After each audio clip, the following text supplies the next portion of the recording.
As member of the Bureau, with other Bureau members and our co-chairs, we are responsible to design and to plan the working plan of the Intergroup and to help the members to be active in the field of anti-corruption, transparency and the fight against organized crime. We try to initiate new actions and to mobilize MEPs who are joining the Intergroup to be active in the Intergroup, to organize events in the European Parliament and to be active during the debates in the European Parliament on corruption, on organized crime and on transparency. The protection of the whistleblowers is one of the most important issues we plan to deal with in the forthcoming years. We believe that whistleblowers are perhaps the most important part of the machinery against corruption, those brave people who, against their institutions, they choose the publicity to inform the public on abusing norms and on corruption in the institutions. So in June, on the 17th of June, the first or the next conference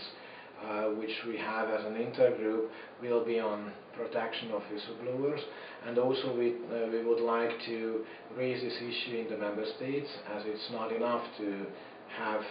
some regulation or minimum criteria on the European level, but what is perhaps more important is to have the right and proper protection of whistleblowers in the member states. So we continue on with activity in the member states, including my home country, Hungary, where we will have an international conference on whistleblower protection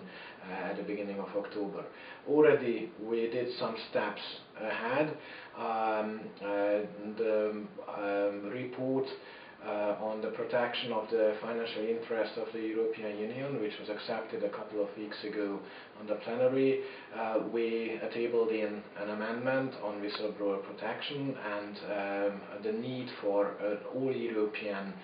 minimum criteria set and the European regulation for whistleblower protection. So now it's official, it's in a document which is adopted by the European Parliament that we need a European protection for whistleblowers. We see globally that NGOs are the heroes of anti-corruption activities.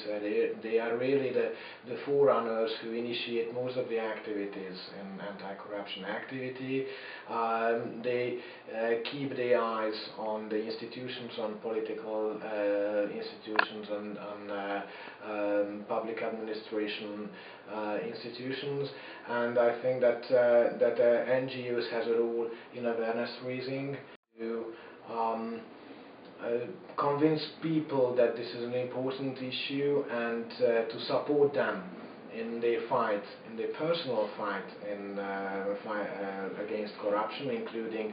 protecting and supporting whistleblowers and other people who are fighting against corruption in their everyday life, and also to put a pressure on political decision making to work out and to accept the proper regulation and to set up the proper institutions to decrease corruption in the European Union and in the member states.